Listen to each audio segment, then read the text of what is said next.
Italians use more than 250 different hand gestures in everyday conversation, and they're said to talk with their hands just as much as they talk with their mouths. But why do Italians really use such theatrical gestures while they're talking?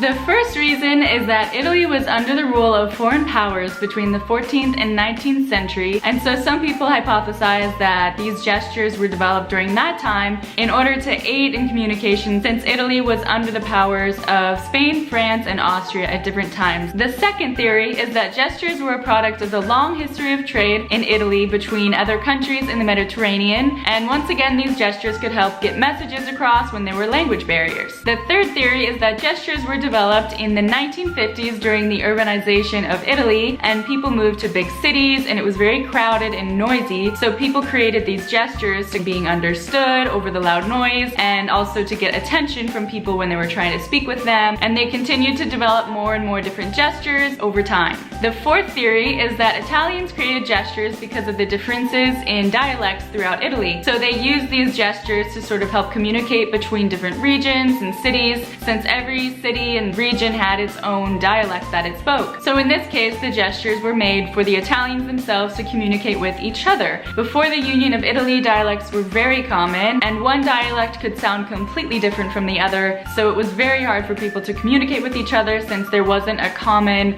sort of universal Italian language that was spoken. So these gestures sort of helped them in communicating amongst each other if they ever left their hometowns or if they had visitors. So some people might wonder, well, why do Italians still use these gestures then, since they don't really have the necessity? And the reason is that these gestures just sort of became an integral part of their language over the years as they used them, and children would sort of mimic their parents, and the gestures just kind of naturally were passed down from generation to generation, and they still are very prominent in Italian language today. When I studied Italian language, I had to take a course in Italian hand gestures since they are such a huge part of the Italian language. If you come to Italy, you will see everywhere on the streets people talking with their hands. It is so easy to pick out an Italian. You know right away, oh yeah, that's an Italian. Italians truly cannot talk without their hands. There's actually a joke that the only way to get an Italian to stop talking is to tell them to put their hands in their pockets, because without their hands it's almost impossible for them to talk. At the end of the day, Italy just would not feel like Italy if I didn't have all of these people making these theatrical gestures around me while I walk down the street.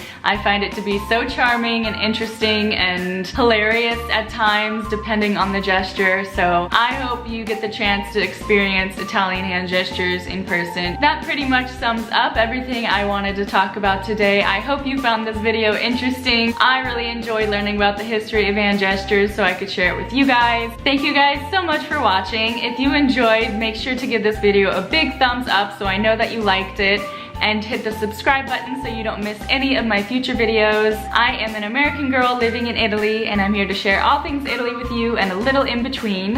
I will see you guys next time. Ciao for now.